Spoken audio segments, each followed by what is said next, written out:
Hello, nice to see you on my channel, Hearts and Shadows. Enjoy watching. My name is Sean. When you bring a child into this world, it's your duty to show up for them consistently as a father. I gave what I could, made sacrifices where necessary. But despite my quiet commitment, I ended up standing in the middle of a moment that felt like a slap to the face. And it came from the one person I never thought would do that to me, my own daughter. That night, I made a decision they never saw it coming. And for the first time in a long time, I chose to protect my peace instead of trying to prove my worth. When I married the woman I thought I'd grow old with, I truly believed I had everything I ever wanted. Our wedding day was beautiful.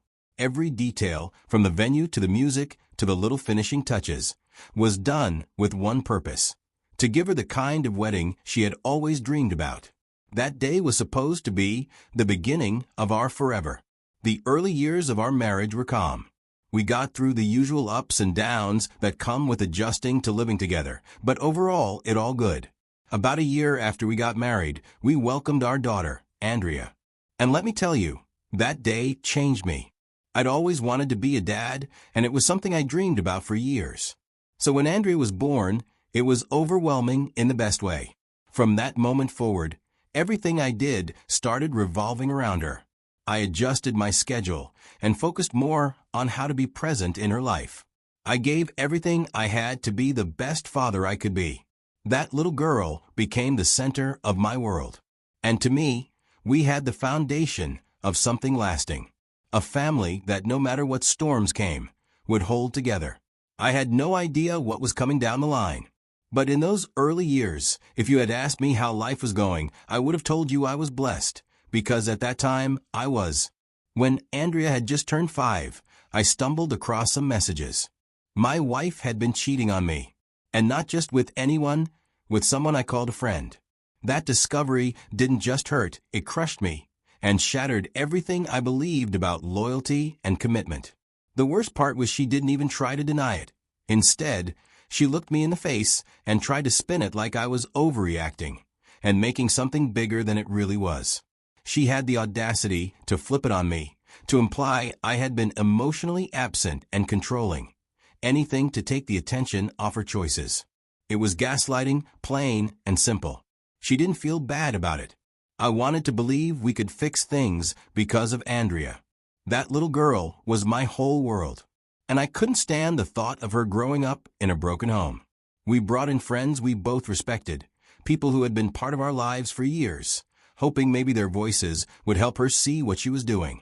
But even then, she refused to take any responsibility.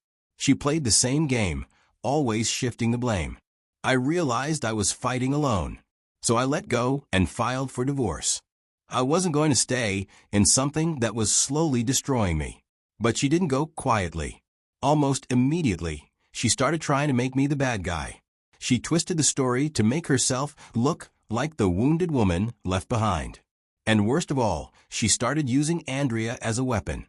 Every time we spoke about custody or support, she'd bring up Andrea in a way that felt like blackmail. Considering that she cheated, I started asking myself questions I never thought I'd have to ask. Was Andrea even mine? Did my wife lie to me about that too? The thought haunted me. I couldn't sleep.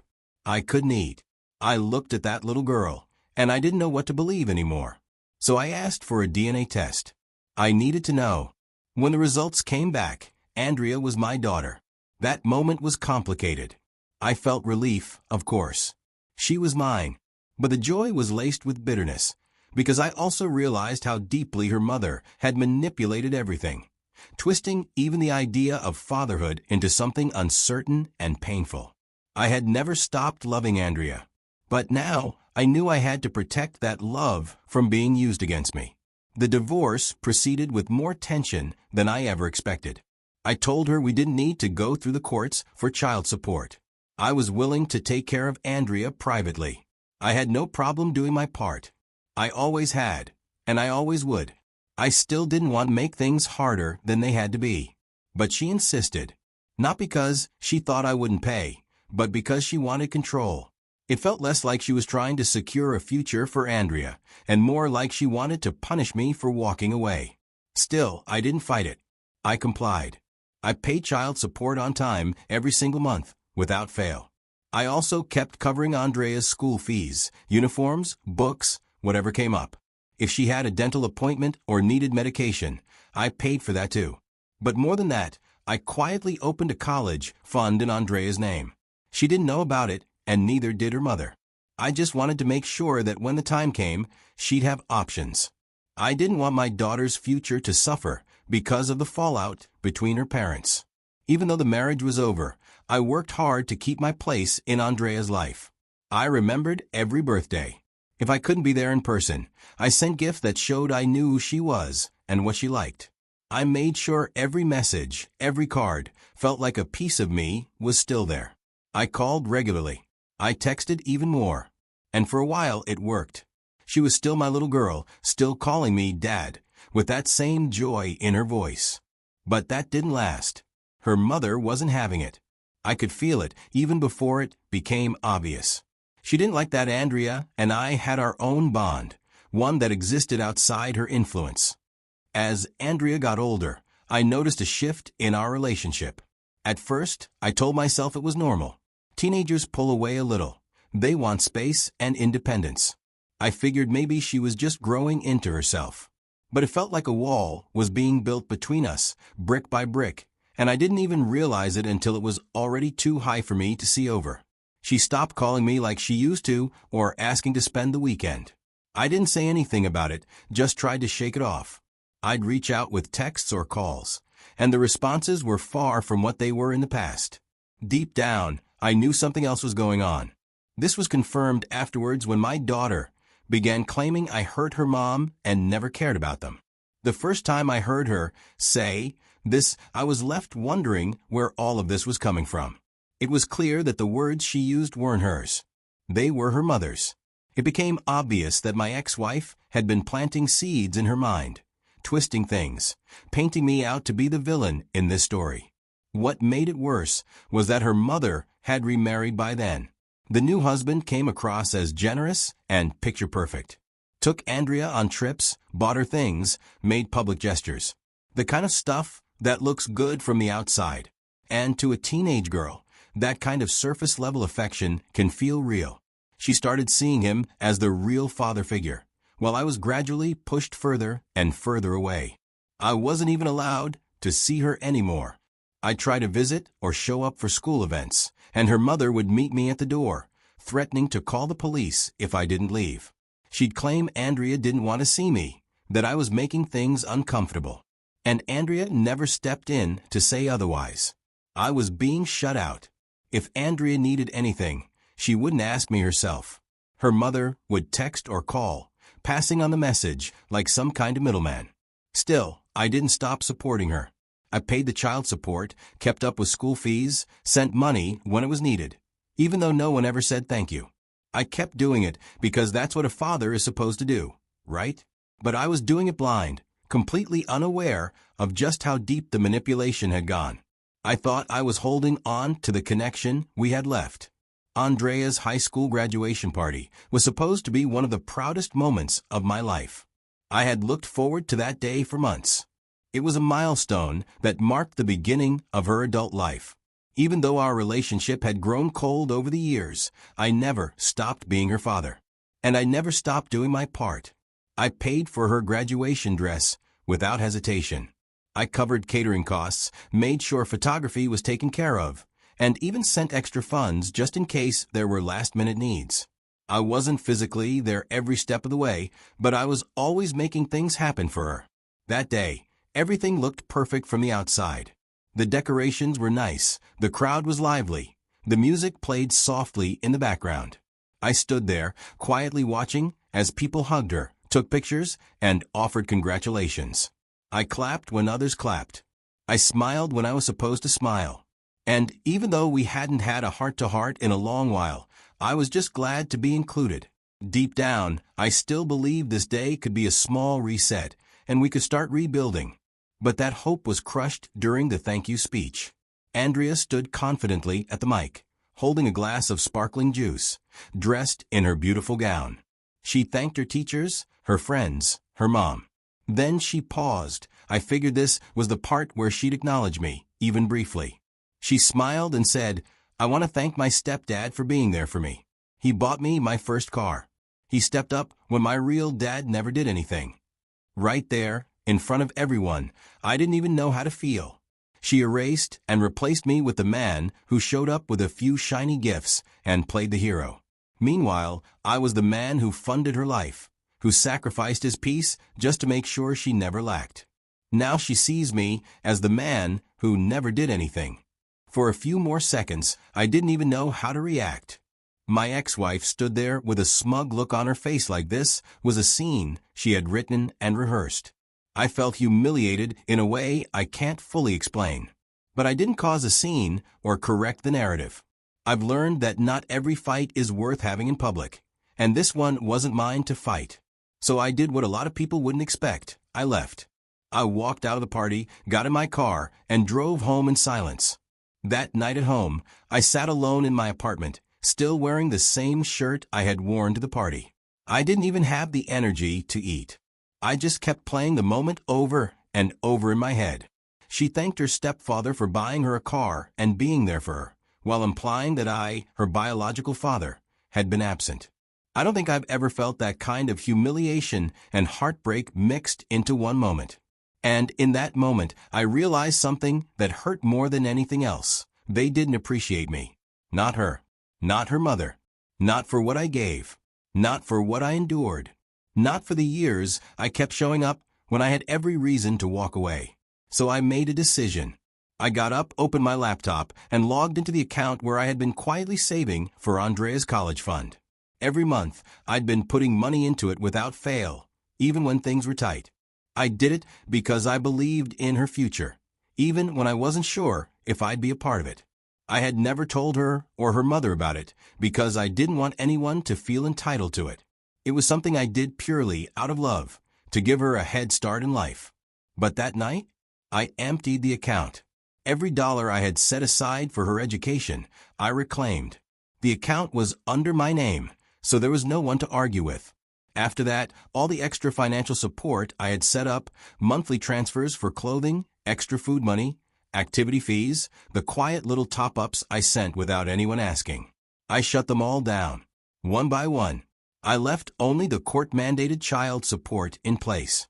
That was my legal duty, and I intended to see it through to the last cent. I just stopped because if being a provider means being disrespected, then maybe it's time to stop giving.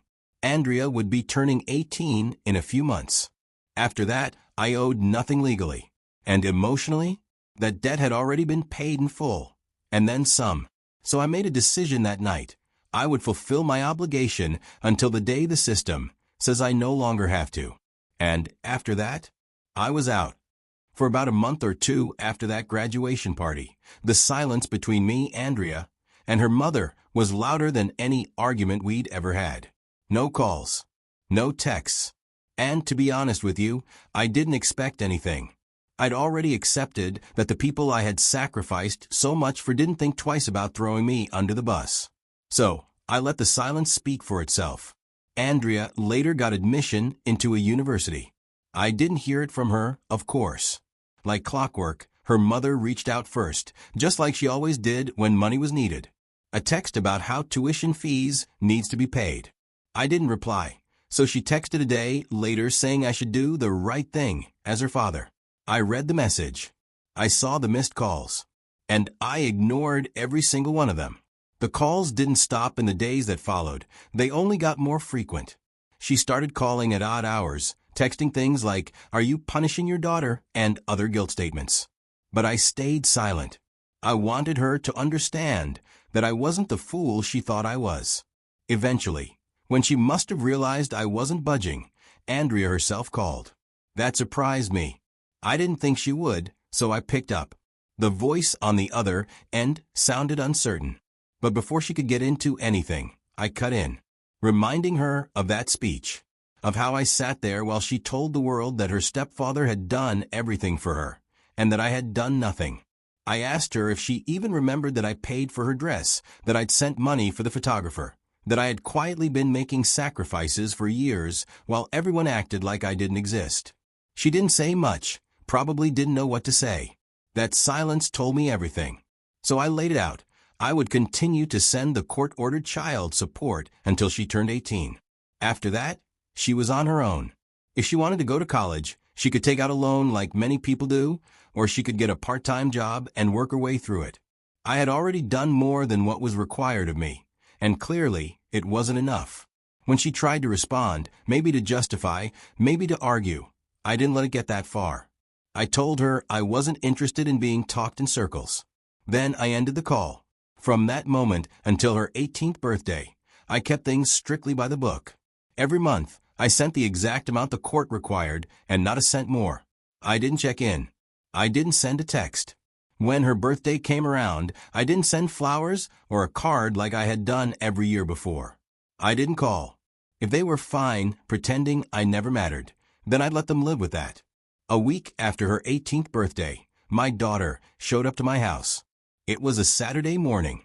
I was at home, not expecting company, when I heard a knock at the door. When I opened it, Andrea was standing right outside. She knew my Saturday routine. She knew I'd be home, which told me this wasn't a spur-of-the-moment visit. She had planned this. And even though I had built every wall I could over the past months to keep myself from being disappointed again, seeing her there, I couldn't slam the door. I stepped aside and let her in, then walked to the kitchen and poured her a cup of coffee. She didn't wait for me to ask what brought her. As soon as I placed the mug in her hand, she broke down crying. Said she was sorry. Said she'd been lied to. Said her mother had twisted everything to make her believe I was the villain, and the stepdad was the hero. That all those years of thinking I didn't care were based on pure lies. Her mother never once gave me credit for anything. And Andrea believed it. Every word. Because it came from the one person she thought she could trust the most. She said things started falling apart after I cut them off. That's when the lies started to unravel. The car was repossessed. Bills were piling up. Suddenly, her stepdad wasn't so generous. He couldn't maintain the lifestyle she thought he'd been funding. Andrea started asking questions, small ones at first. But when the answers didn't add up, she went digging. She read her mom's texts, opened bank statements, connected the dots. My name was on everything. I was the one who had been holding them up all these years. And when she told her mother she wanted to come see me, it turned into a full-blown fight. Her mother lost it and tried to guilt her, even tried to stop her from leaving the house that day. But Andrea had already made up her mind. She needed to see me and know if what she'd discovered was true. Then she looked me in the eye, still crying, and said she was sorry for believing her mother, for repeating those lies at her graduation, for taking me for granted when I never once turned my back on her. She told me she wasn't here for money. She didn't want anything from me, just a chance to fix what had been broken. And let me tell you, I wanted to stay angry. I had rehearsed that anger for months. But when your child sits across from you, shattered, humbled, and finally seeing you for who you really are, that anger starts to feel like dead weight.